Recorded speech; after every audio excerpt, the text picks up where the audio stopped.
Guys, tutorial tayo today. Nagpalit tayo ng coin slot. Ito. Yung luma natin ay hindi na tumatanggap ng bagong 5 piso. Yung lumang 5 piso lang ang tinatanggap. So madali lang naman siya. Bubunutin nyo lang ito. Ito, tatanggalin nyo lang. Ang ginawa ko dyan guys ay pinutol ko na lang kasi hindi ko may connect doon sa connector.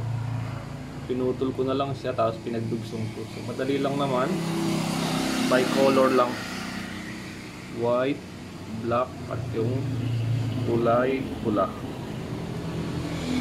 Ganun lang guys.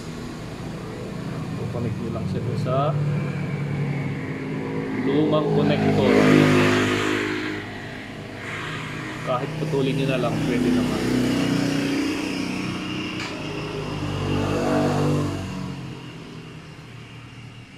Yan. Guys, i-testing natin kung gumagana. So ayan guys, tingnan natin. Buhayin natin muna.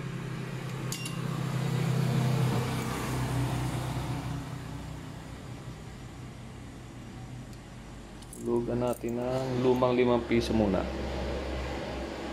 Lumang 5 piso.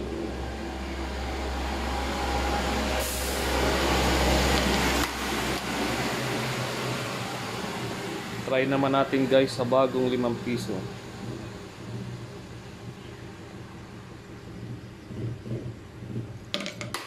Ayan guys, gumagana na.